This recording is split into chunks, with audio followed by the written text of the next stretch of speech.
안녕하세요. 결혼하려다 남은 인생 지옥에서 살 뻔했던 30대 후반 여자입니다. 결혼은 미친 짓이라는 말이 있지 않습니까? 시청자분들 중에는 가정을 꾸린 분들이 대부분이실 것 같다고 생각해요. 그래서 제가 이렇게 결혼은 미친 짓이라고 말해도 되나 모르겠네요. 분명히 결혼해서 더 행복한 삶을 꾸린 분들도 있을 테니까요. 그런데 저는 결혼식장 구경도 못 해보고 결혼은 미친 짓이라는 걸 알게 됐답니다. 정말 황당하지 않습니까? 결혼에 큰 뜻이 없던 제가 그저 사람 하나 보고 준비하던 결혼이었는데 이제는 결혼이란 단어만 떠올려도 진절머리가 나네요.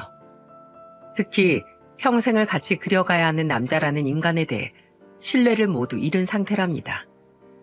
남자는 애 아니면 개라는데 제가 골랐던 놈은 애도 아니고 그냥 개였어요. 천지분간 못하는 개인지도 모르고 결혼으로 인생 발목 잡힐 뻔했던 뒤통수 얼얼한 제 사연 한번 들어봐 주세요. 결혼 준비하다 엎어지기 전부터 사실 저는 남자한테 믿음이 없었어요.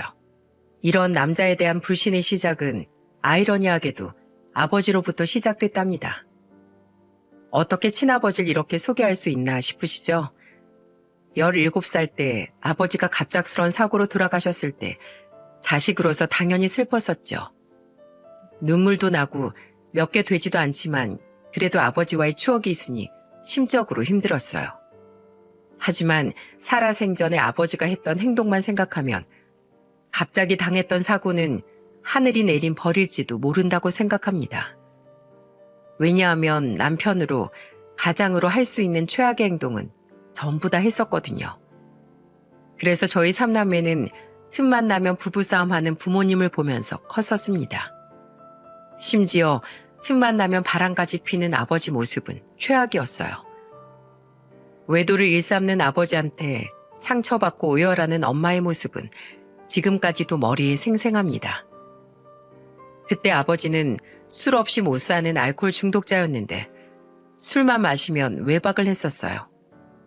말 없이 외박하고도 뻔뻔하게 들어온 아버지한테 화내는 엄마를 보면서 적반하장으로 화를 내며 말했었습니다. 어딜 감히 하늘 같은 서방한테 소리를 질러?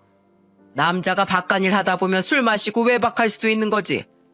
불만 있으면 네가 직접 나가서 돈 벌어오면 될 거 아니야? 하늘 같은 서방? 술 마시면 다른 여자 끌어안고 들어오는 당신이 그러고도 남편이고 애들 아빠야? 이번엔 어디 있다 온 건데 또 누구냐고? 이런 무식한 여편 내봤나? 마음대로 생각해 마음대로. 집안에서 살만 띠룩띠룩 찐 너랑 무슨 말을 하냐? 나한테 좋은 소리 듣고 싶으면 살이나 빼고 와. 회사원이었던 아버지와 가정주부였던 엄마의 싸움은 늘 이런 식이었습니다. 아버지는 본인이 가장이니까 가족들이 자기가 무슨 짓을 해도 다 이해해야 한다는 입장이었어요. 그야말로 내가 벌어온 돈으로 호의호식하고 싶으면 찍소리도 하지 마. 이런 생각을 가진 사람이 아버지라는 인간이었어요. 그러니 자식들이 아버지를 존경할 수 있었겠습니까? 심지어 사업하면서 큰돈 버는 것도 아니고 평범한 회사원이었는데도 가족들이 자기한테 기생하며 산다는 생각을 하던 사람이에요. 분명 막내 남동생이 유치원을 다닐 때까지만 해도 아버지는 나름대로 가정적이었어요. 그래서 좋은 추억도 있었지만 지금까지도 자식들 가슴에 상처로 남았던 흉터도 있었던 거였죠. 특히 큰오빠는 점점 커갈수록 제멋대로 사는 아버지와 점점 사이가 틀어지고 있었습니다. 아버지가 외도라고서도 엄마한테 적반하장으로 큰소리치면 대신해서 화를 냈거든요. 아빠, 엄마한테 사과해야죠. 왜 엄마한테 화내요? 내가 모를 줄 알아요? 동생들은 몰라도 난 다 안다고요. 아빠 진짜 한심하고 꼴도 보기 싫어요. 뭐야? 아버지한테 무슨 말버릇이야? 뭐 꼴도 보기 싫어? 내가 벌어온 돈으로 먹고 사는 기생충 같은 게 뭐? 한심해? 넌 나가. 내 집에서 당장 나가. 내가 뭐 못 나갈 줄 알아요? 난 절대 아빠처럼 안 살 거예요. 머리 검은 짐승 키워놨더니 대가리만 커져서 덤벼드네. 나가라고! 큰오빠는 엄마한테 적반하장으로 화내는 아버지를 보고 참다 못해 화를 내다가 싸우기 일쑤였어요. 그렇게 싸우다 보면 아버지는 내 집에서 나가라면서 큰오빠를 때리면서 밖으로 내몰았습니다. 그러면 엄마는 화들짝 놀라서 아버지를 말리며 말했어요. 뭐 하는 거야? 자기 자식 내쫓는 부모가 어딨어? 차라리 나한테 화를 내. 큰애가 무슨 죄야? 내 새끼 때리지 말라고. 집구석 잘 돌아간다. 네가 나한테 대들라고 가르친 거지? 자식들이라고 죄다 자기 엄마 편들고 아버지 알기를 개똥으로 하는 거 다 너 때문이잖아. 결국 아버지의 폭행은 큰오빠를 넘어서 엄마한테까지 뻗어갔습니다. 아버지의 폭행으로 아수라장이 된 거실에서 남동생을 데리고 저는 방에 숨어 있었어요. 어린 남동생을 보호할 수 있던 건 저뿐이었거든요. 문을 닫고 방에 있어도 엄마의 애원하는 소리와 아버지의 폭행 소리는 전부 다 들릴 수밖에 없었습니다. 그런 모습을 보고 자란 제가 남자를 쉽게 믿을 수 있었겠습니까? 게다가 아버지는 큰오빠도 모자라서 남동생도 엄청 구박했어요. 어릴 때부터 워낙 화내고 때리는 아버지 모습만 보고 자란 남동생은 아버지를 두려움의 대상으로 생각했습니다. 그래서 아버지의 간단한 일상적인 질문에도 말을 더듬을 정도였죠. 그 당시 중학생이었던 남동생한테 아버지가 별뜻 없이 질문을 했던 적이 있었죠. 막내는 요즘 공부 잘하고 있는 거냐? 네. 저 열심히 최선 다하고 있어요. 넌 남자 새끼가 목소리가 그게 뭐야? 기집애들이 너보다 목청 더 크겠다. 말 좀 정확하게 똑부러지게 할 수 없어? 죄송합니다. 죄송해요. 잘못했어요. 다신 안 그럴게요. 아유, 밥맛 떨어져. 저것도 아들놈이라고 있는 거 보면 속이 다 터지네. 아버지는 말수도 없고 목소리도 작은 남동생한테 혀를 차면서 한심하다는 듯 말했어요. 그 모습에 남동생은 더 움츠러들었던 겁니다. 워낙 어릴 때부터 시작된 아버지의 폭행이 남동생을 작아지게 만들었던 거예요. 그런데 아버지는 남동생을 무시하고 모욕적인 말을 일삼았습니다. 아버지였지만 남보다 못했던 사이였어요. 게다가 주말에도 어김없이 술을 마시고 온 아버지를 보면 남동생은 구석에 숨어서 벌벌 떨기까지 했습니다. 그런데 아버지는 그런 남동생을 찾으면서 호통을 쳤어요. 야, 막내 데려와. 내가 오늘 이 자식 정신 번쩍 들게 만들어야겠어. 어딜 남자 목소리가 땅을 파고 들어가? 이건 내 자식으로 인정할 수 없어. 당신 또 왜 그러는데? 술 마셨으면 제발 곱게 들어가서 잠이나 자. 좀.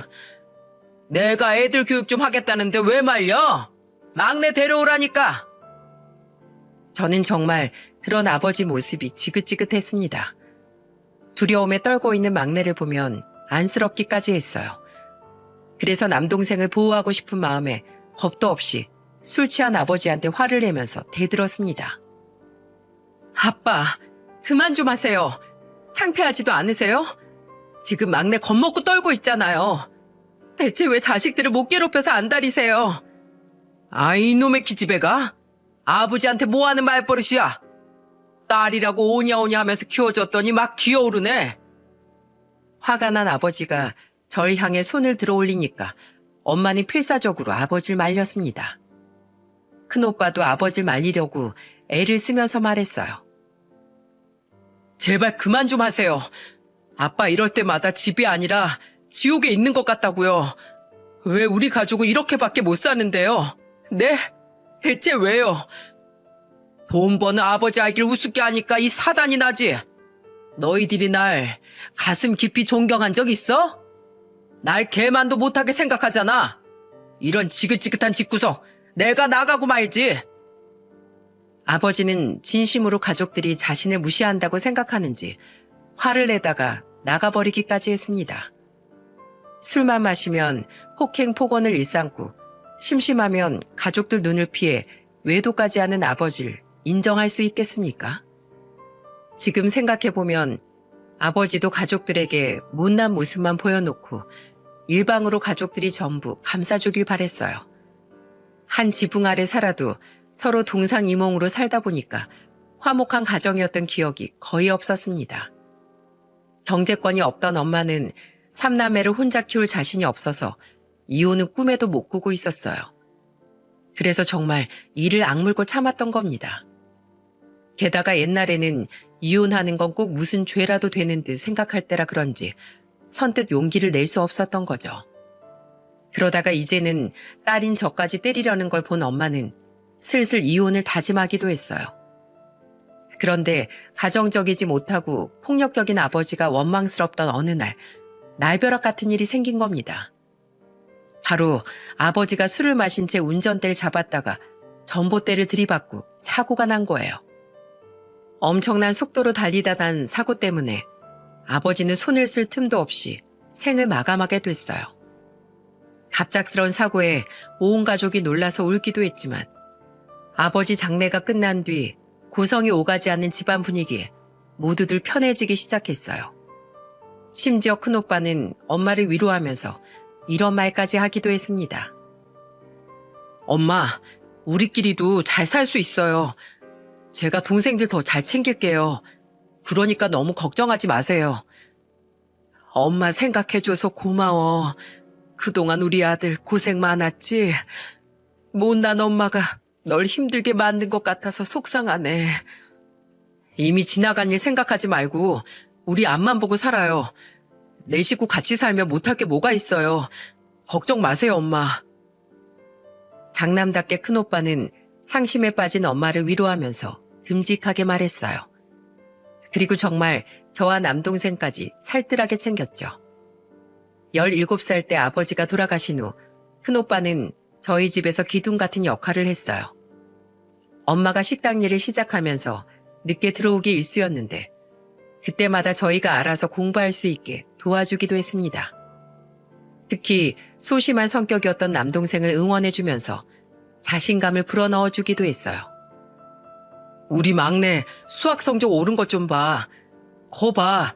일단 시작하니까 이렇게 결과도 좋잖아. 넌 일단 도전하면 무엇이든 해낼 수 있는 사람이야.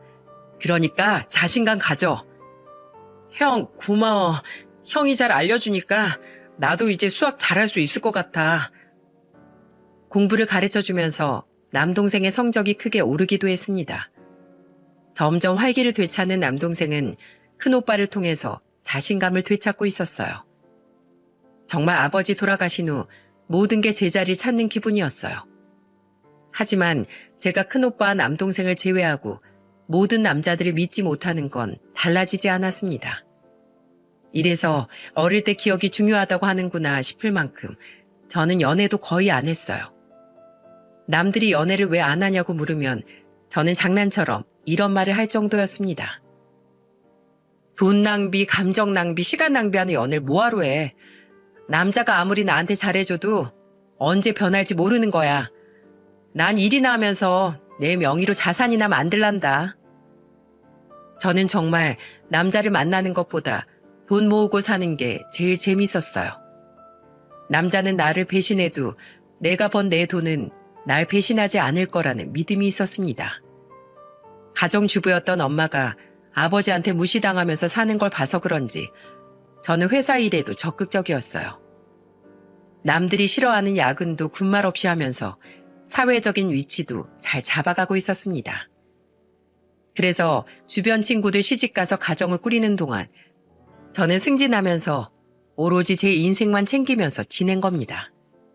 그러다 보니까 어느새 제 나이가 30대 후반으로 달려가고 있었어요. 그 사이 큰오빠는 단란한 가정을 꾸렸지만 저와 남동생은 그저 부러워할 뿐 결혼과는 거리가 멀었답니다. 그러던 중 살도 좀 찌고 체력도 부쩍 안 좋아져 동료의 추천으로 탁구 동호회에 가입하게 됐어요. 운동 목적으로 동호회를 시작하자 엄마는 의심스러운 목소리로 말했습니다.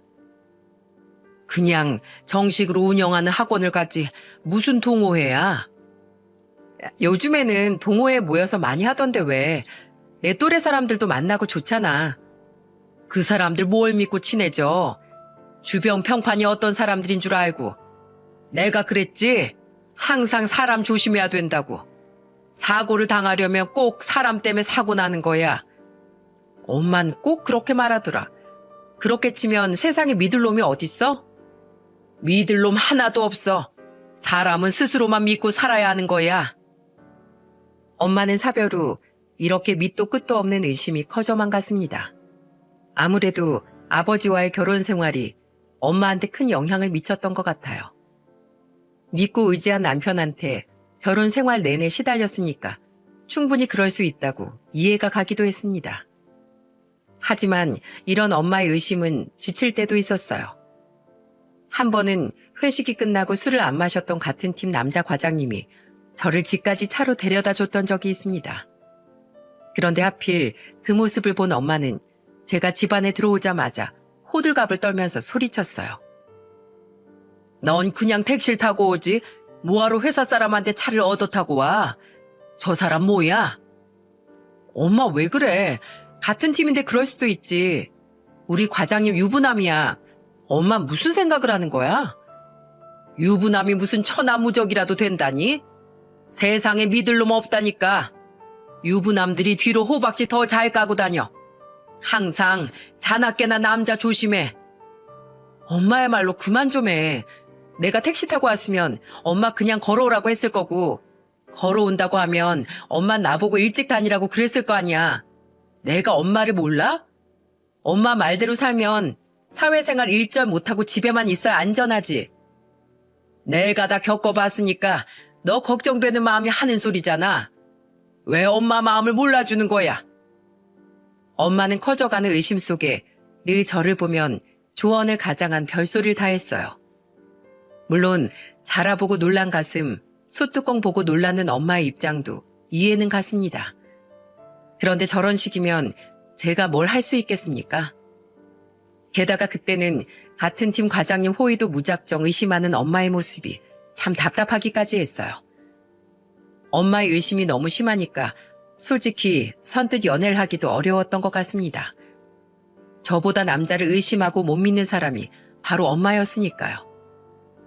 그러던 중 제가 탁구 동호회에 가입했다고 하니까 엄마는 동호회 사람들 믿을 만한 거냐면서 걱정 섞인 조언을 했던 겁니다.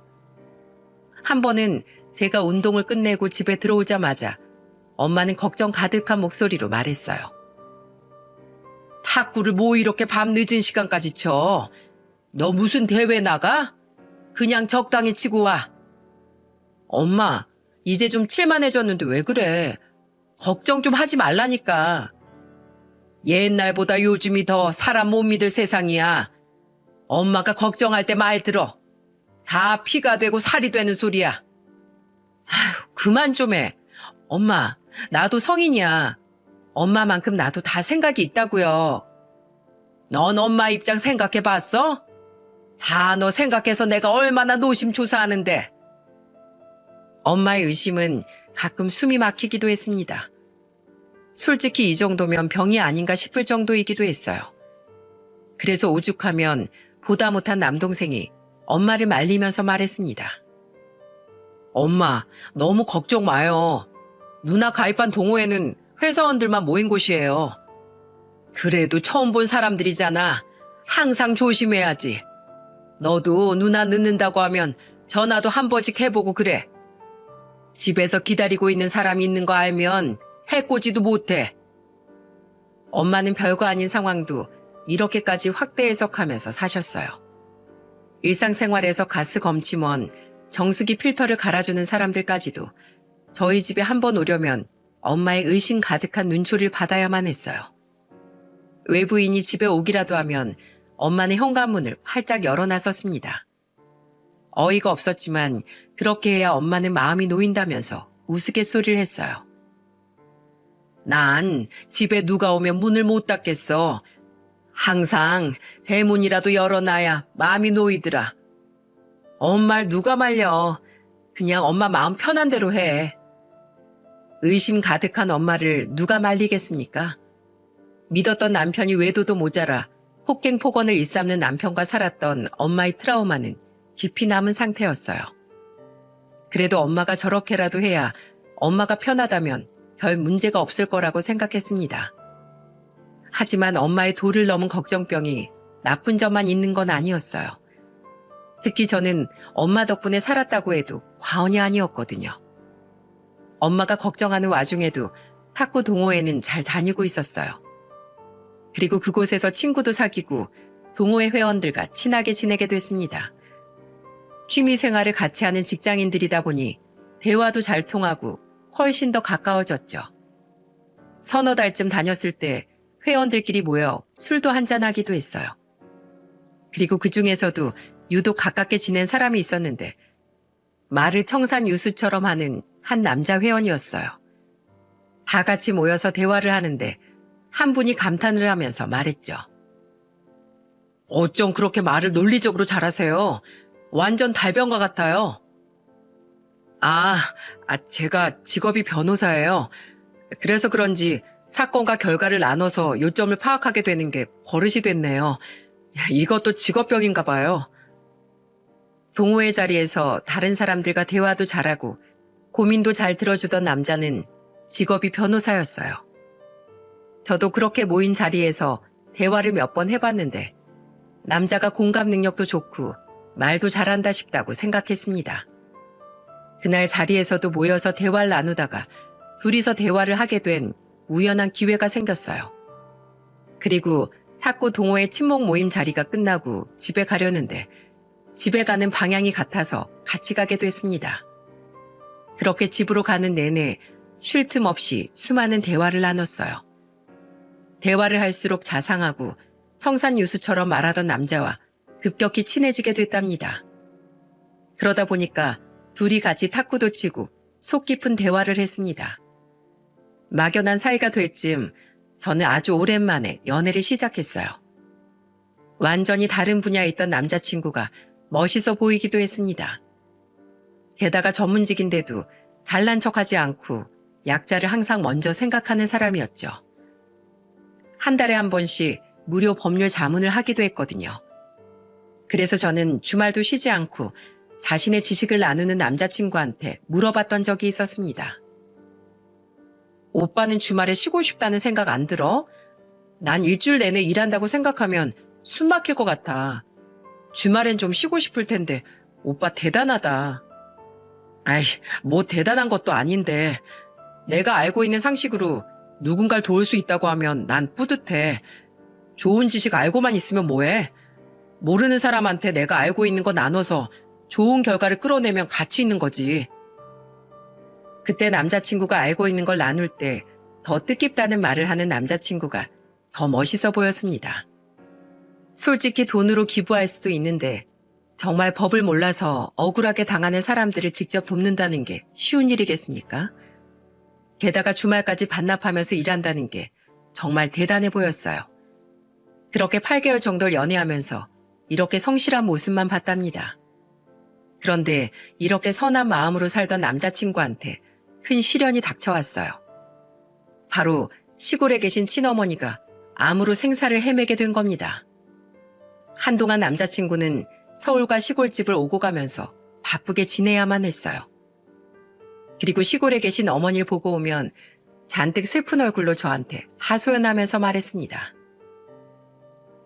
우리 어머니 정말 가망이 없나 봐.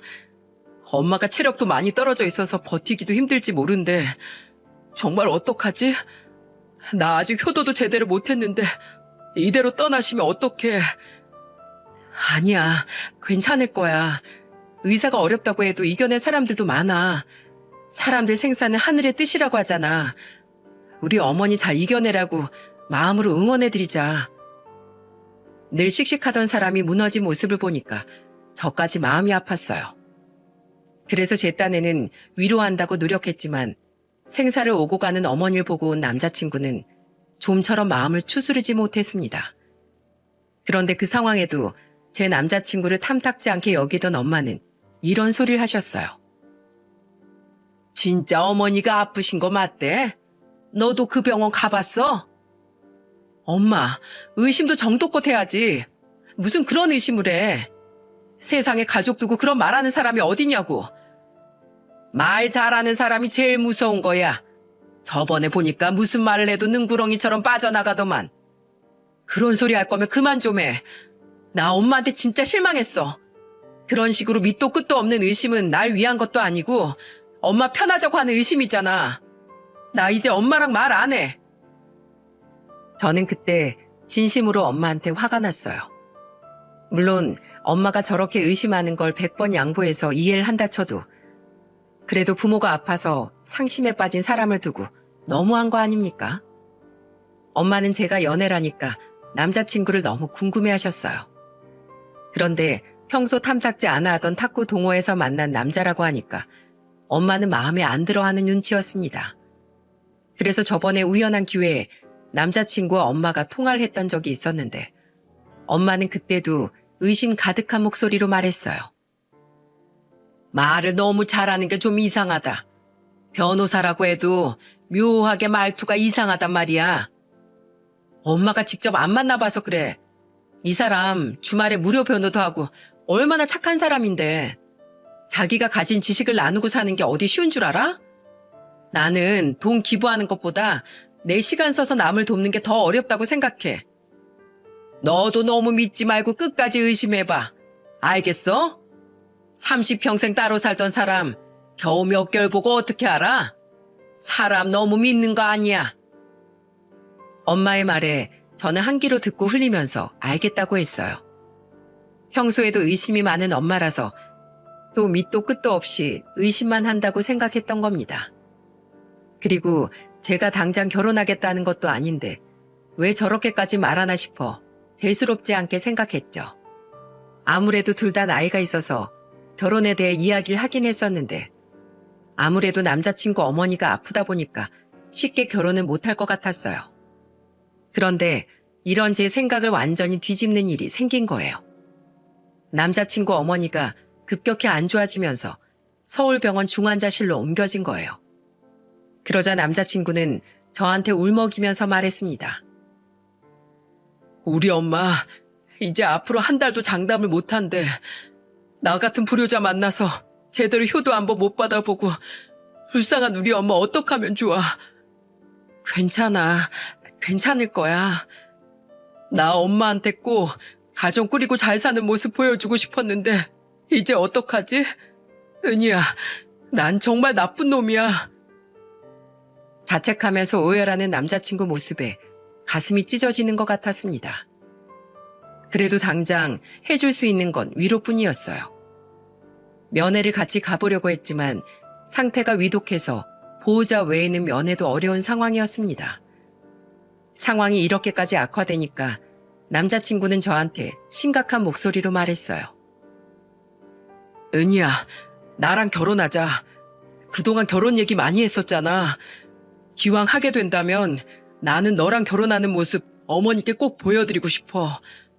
비록 식장에 못 오시더라도 사진으로나마 꼭 보여드리고 싶어. 너무 갑작스러워서 좀 더 생각해 볼게. 내가 정말 한평생 너 하나는 행복하게 해줄 수 있어. 나 믿고 결혼해주라. 정말 너랑 장모님까지도 내가 다 책임질게. 남편 사위 노릇 나 정말 자신 있어. 그렇게 저는 연애하는 동안 서로 편하게 나누던 결혼 얘기를 본격적으로 나누게 된 건 남자친구의 어머니 병세가 급격히 악화되면서부터였어요. 저도 처음으로 결혼 생각이 들 만큼 믿고 의지했던 남자친구라서 신중히 결혼을 고려했던 때였습니다. 그래서 연애 기간이 8개월이었지만 남자친구의 말에 저는 결혼을 결심했어요. 정말 결혼하게 된다면 남자친구 같은 사람과 하면 잘 살 것 같았거든요. 그리고 홈쇼핑 업계에서 일하면서 저는 수많은 사람을 만났었고 그만큼 사람을 보는 눈이 길러졌다고 생각했습니다. 그리고 저희 엄마도 제가 결혼 준비를 하겠다고 하니까 놀라긴 했지만 저를 믿어주면서 말하셨어요. 내가 말린다고 네가 마음을 바꿀 것 같지도 않네. 그래도 난 내 딸 믿는다. 네가 결혼한다고 할 정도의 남자라면 분명 괜찮은 사람이겠지. 그러니까 잘 한번 준비해봐. 그런데 준비하면서도 잘 알아봐. 1년도 안 만난 사이잖아. 결혼 준비하다 보면 안 보이던 게 보일지도 모르고. 그러니까 꼭 잘 알아보면서 해.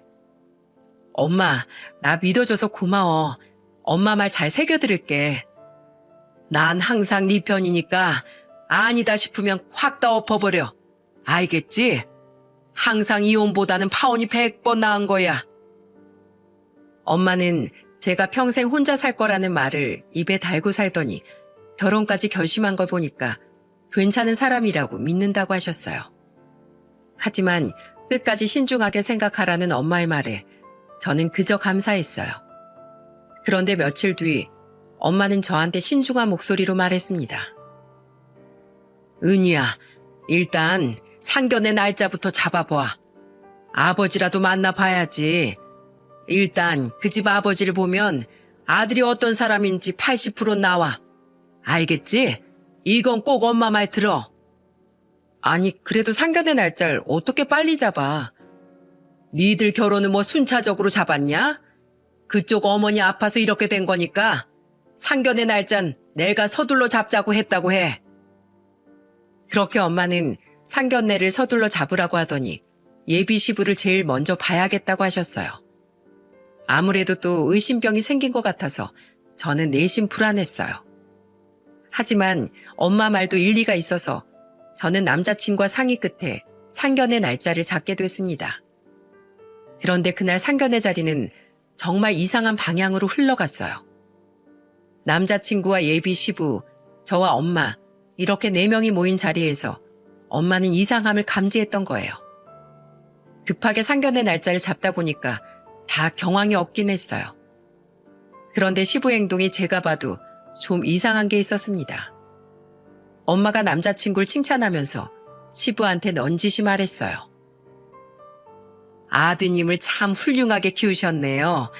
변호사 아들 두셔서 얼마나 든든하시겠어요? 그럼요.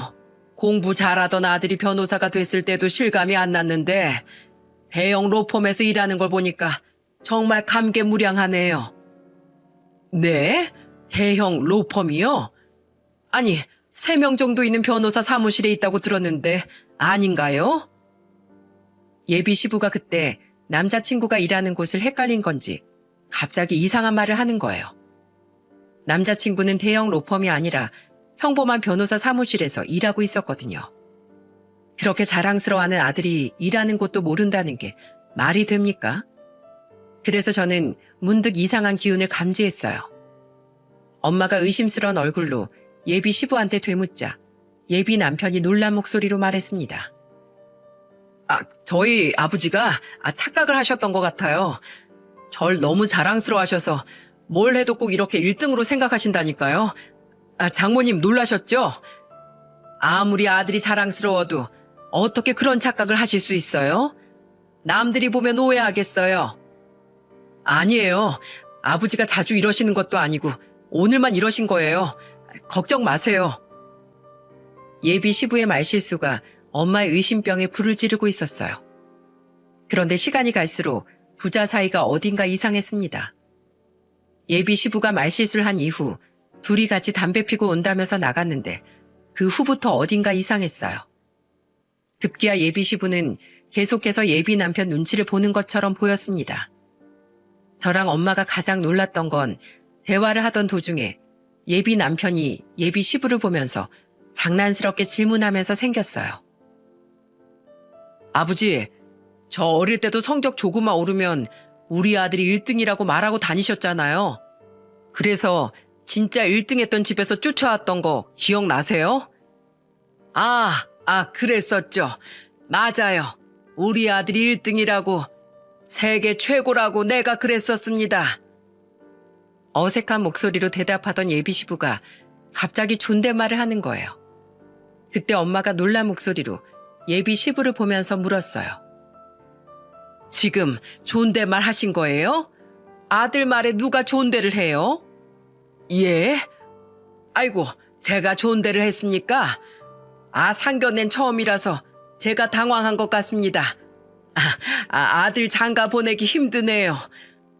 상견례 여러 번 해보는 사람이 있는 것도 아니고 실수가 일반적이지 않네요. 정말 그때는 엄마 말처럼 수상한 구석이 보이기 시작했습니다. 한번 의심스러운 눈으로 보기 시작하니까 의심스러운 구석이 한두 개가 아니었어요.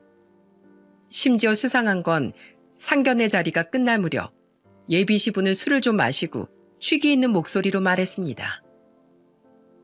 우리 아들, 제가 열심히 진짜 잘 키웠습니다. 변호사 만들고 내가 진짜 뼈 빠지는 줄 알았습니다. 이렇게 듬직하게 커져서 너무 고마워요. 아버지, 그런 말 마세요. 제가 더 감사하죠. 술 한 잔 드세요. 제가 한 잔 따라 드릴게요. 예비 남편이 병을 들더니 예비 시부에게 술을 한 잔 따라주려고 했어요.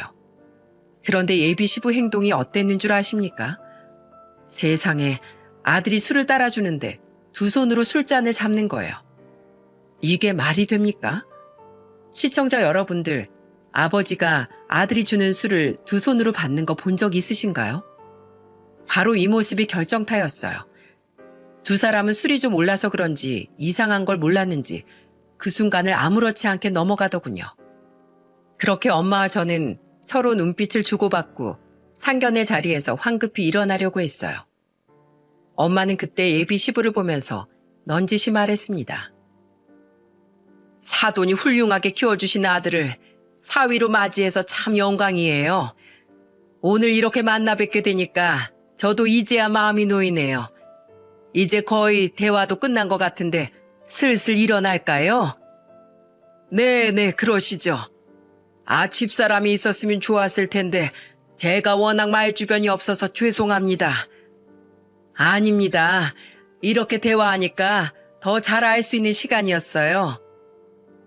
그렇게 상견례 자리에서 엄마와 저는 찝찝한 마음으로 돌아왔어요. 집에 도착하자마자 엄마는 저한테 단호한 목소리로 말했습니다. 은희야, 이거 결혼 절대 안 된다. 이거 분명 뭔가 있어. 너도 봤잖아. 내가 너 결혼한다고 했을 때 그래도 믿을 만한 사람이니까 간다고 생각했어. 근데 이건 아니잖아. 나도 뭔가 이상했어. 마지막엔 두 손으로 술잔 잡는 거 보고 진짜 너무 놀랐다니까. 분명히 뭔가 있어. 엄마가 이혼보단 파혼이라고 했지? 이건 파혼 축에도 못 끼는 수준이야. 그러니까 돌다리도 두드려 본다고 했는데 우리도 두드려 볼 수 있는 건 죄다 두드려 보고 가자. 요즘엔 돈만 주면 죄다 찾아준다더라. 상견례가 끝나고 저는 엄마와 같이 뒷조사를 시작했어요. 동호회에서 만난 사이다 보니까 심부름센터에 의뢰해서 조사할 수밖에 없었죠. 직접 상담을 받아보니까 심부름센터 직원이 잔뜩 긴장한 저와 엄마를 보면서 별거 아니라는 듯이 말했어요. 그렇게 긴장하실 거 없어요. 요즘에는 소꿉친구끼리 결혼해도 서로 이렇게 조사해보고 결혼한다니까요. 그만큼 세상이 흉흉하니까 다 알아보고 결혼하려는 거예요. 그러니까 저희 믿고 맡겨주세요. 요즘에는 다 이렇게 알아보고 한다면서 잔뜩 긴장한 저와 엄마를 안심시켰어요. 그리고 몇 주 뒤 심부름센터에서 들려온 소식은 상상 이상이었습니다. 글쎄, 예비 남편이라고 믿었던 사람은 이름만 빼고 전부 거짓이었던 거예요. 심지어 예비 시부로 부르던 사람은 역할 대행을 고용한 남남인 사이였던 겁니다. 이제야 상견례 자리에서 예비 시부가 존댓말을 하는 모습, 술잔을 두 손으로 잡는 것까지 모두 이해가 갔어요. 엄마는 그 자료를 전부 다 같이 보고 화를 내면서 말했습니다. 내가 상견례 날짜를 급하게 잡아서 둘이 입을 맞추다가 실수가 있던 거네. 변호사도 아닌 사기꾼 사자가 감히 내 딸을 넘봐? 이거 아주 완전히 우릴 물러본 거라고. 정가가 대체 몇 개야? 이런 놈이 평범한 사람들 틈에 돌아다닌다고? 와, 진짜 이름 빼고 전부 가짜야. 세상에. 거봐, 내가 촉이 안 좋다고 했지. 어머니가 생사를 오고 간다더니 진즉에 연락 끊겨서 생사도 모르고 있었네. 어딜 감히 부모까지 앞세워서 구라를 쳐? 이 배은망덕한 놈 같으니라고. 내가 절대 가만히 못 둬. 시골에 있는 어머니가 암투병을 해서 오늘 내일 한다더니 정말 애초에 연락이 끊겨서 생사도 모르던 사이였던 겁니다. 그때는 엄마의 촉 때문에 내 인생 골로 갈 뻔했다가 겨우 구제했다는 생각이 들었어요. 그 자식은 정말 교도소를 다 3번이나 갔다 오느라 어깨 넘어 배운 잡스러운 법지식이 많았던 그야말로 사기꾼이었습니다. 범죄자 놈이 변호사 직업도 좋고 사회에서 선망받는 직업이라는 거 알고 여자들 어떻게 한번 해보려고 사기치고 다니던 놈이었던 거예요. 와, 정말 세상에 이럴 수가 있는 겁니까? 심지어 연애하던 도중에 변호사인 척 쇼했던 순간들도 많았어요. 데이트를 하면서도 일적인 전화가 오면 굳이 자리를 피하지 않고 제 앞에서 엄청 바쁜 척하면서 전화를 했었습니다. 제 책상 위에 보시면요. 김소민 의뢰인 파일 있을 겁니다. 그거 보시면 제가 정리해둔 거 보실 수 있을 거예요. 그 남편한테 위자료라든지 양육권, 친권 하나도 안 뺏길 수 있으니까 걱정 말라고 말해주세요. 의뢰인이 걱정이 많더라고요. 이런 식으로 재판에 관한 통화까지 하는 걸 보니까 까맣게 몰랐던 거예요. 그리고 저한테 사기꾼이 들러붙었다고 누가 생각이나 했겠습니까? 그런데 호랑이도 제 말하면 온다고 엄마와 둘이 심부름센터에서 보낸 자료를 보는데 그 사기꾼 놈한테 전화가 온 거예요. 그러더니 심각한 목소리로 말하더군요. 우리 저번에 보고 온 신혼집 계약금 보내달라는데 내가 지금 현금이 없어서 네가 대신 이체해 줄래? 잔금은 계약금만큼 더 낼게. 아, 그래? 계약금? 그래. 그 전에 카페에서 엄마 좀 보고 가자. 엄마가 꼭 줄 게 있으시다네. 정말? 장모님이? 와, 나 사위 합격인가? 내일 먼저 가 있을게. 아주 신이 나서 사위 합격이냐고 좋아했어요. 아무것도 모르고 다음날 호랑이 굴러온 사기꾼 놈은 입이 귀에 걸려 있더군요. 엄마와 저는 사기꾼 놈을 마주하고 앉았어요. 예상대로 사기꾼 놈은 가짜 계약서를 가져와서 말했어요. 내가 부동산 미리 다녀와서 받아온 통장 사본이야. 여기로 계약금 보내라더라. 이쪽으로 돈을 보내래? 요즘 이렇게 허술하게 돈을 받나? 근데 내가 궁금한 게 있는데 내 친구가 물어보더라고. 뭔데? 뭐 법적인 문제야? 결혼할 사람이 있었는데 상대방이 직업, 가족, 신분 전부 다 속이고 결혼하려고 했다는 거야. 이건 뭘로 고소가 되는 건가? 따로 변호사 선임해서 진행하면 뭐든 싸울 수 있겠지. 그래? 그럼 넌 나한테 얼마 줄래? 사기꾼 놈한테 당할 뻔해서 사비 털어서 뒷조사까지 했는데 어떻게 보상할 거야? 뭐? 아니, 그게 무슨 소리야? 얼마 줄 거냐고 이 새끼야. 이 사기꾼 놈아. 어디서 발뺌이야? 너만 머리 대굴대굴 굴릴 줄 알았냐? 나도 산전수전 겪어서 그만한 눈치 있거든. 무슨 소리냐니까. 난 당최 모르겠어. 아무것도 모르는 얼굴로 말하는 사기꾼을 본 엄마가 벌떡 일어나 뒤통수를 후려치면서 말했습니다. 야, 네 엄마랑 인연 끊은 지 벌써 20년 넘었다면서? 그리고 상견례 데리고 온 사람도 연기자라면서 속이려면 성의껏 교육 좀 똑바로 좀 시키지 그랬냐? 왜 이렇게 연기가 그렇게 어색해? 그러니까 넌 우리가 딱 한눈에 알아봤다. 아니에요 장모님. 오해예요. 누가 네 장모야? 너 같은 새끼는 진짜 콩밥을 먹어야 정신 차리지. 네가 감히 내 딸을 속이려고 해? 내가 가만둘 것 같아? 엄마는 그 사기꾼 놈 머리채를 잡고 흔들었어요. 저는 괜히 쌍방으로 신고될까봐 엄마를 말렸죠. 그러자 엄마는 지갑에 5만 원짜리 2장을 꺼내서 머리를 부여잡고 바닥을 뒹구는 놈 면상에 던졌습니다. 그리고 엄마는 씩씩거리면서 그 놈을 보며 소리쳤어요. 감히 니까지 게 우리 딸을 농락해? 내가 진짜 손 더럽히기 싫어서 참으려고 노력했는데 네 면상을 보니까 한 대 쳐야겠더라. 야, 너 신고하려면 해. 나도 가만히 안 있을 거니까. 아우, 이 찌질한 놈 같으니라고. 그 5만 원짜리 너 뒤통수 맞은 값이다. 먹고 떨어져. 엄마는 돈을 던져버리고 제 손을 잡고 그대로 카페를 나왔어요. 그놈이 끝까지 쫓아왔는데 택시를 잡고 빠르게 벗어났습니다. 강한 척했지만 제 손을 잡은 엄마는 조금 떨고 있었어요.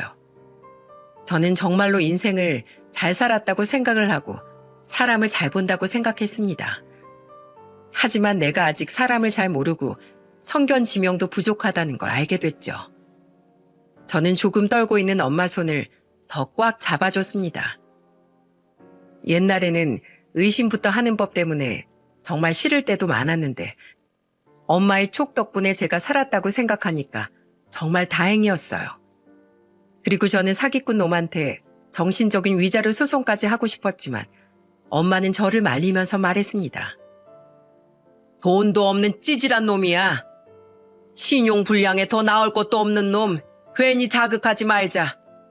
엮여봤자 요즘 세상에 또 어떤 일이 벌어질지 모르니까 그냥 똥 밟았다 생각하자. 돈 잃은 건 없잖아. 결국 엄마의 만류에 저는 더 고소를 진행하지 않았어요.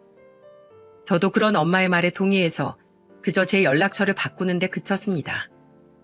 그만큼 흉흉한 세상이라 당하기 싫으면 몸을 사리는 수밖에 없었어요. 저는 그동안 지겹다고 생각한 엄마 잔소리에 구사일생했던 겁니다. 제 사연 어떠셨나요? 시청자 여러분들은 꼭 당해봐야 정신 차리는 저런 딸들이 있다면서 혀를 차실 것 같네요. 이제는 저도 엄마의 잔소리가 다 저를 위한 거라는 걸 알게 됐어요. 이렇게 사연을 쓴 것도 엄마의 깊은 사랑을 느끼게 돼서 쓴 거랍니다. 엄마가 자주 들으시는 채널이라서 제 사연도 보실 것 같거든요. 그래서 이제는 엄마의 진심을 알 수 있다고 꼭 전하고 싶네요. 지금은 엄마와 같이 할 만한 취미로 등산을 다니고 있답니다. 주말에 산을 다니면서 서로 사진도 찍어주기도 해요. 남는 건 사진뿐이라는 엄마 말에 웃는 엄마 모습을 많이 남기고 산답니다. 다음 주에는 남동생도 같이 등산을 가기로 했는데 엄마가 너무 좋아하세요. 저는 결혼보다 이제는 가족들과 더 잘 지내는 데 집중하고 있어요. 이런 제 삶도 괜찮지 않나요? 여러분들도 가족들과 즐거운 나날 보내시길 바라겠습니다. 모두 감사합니다.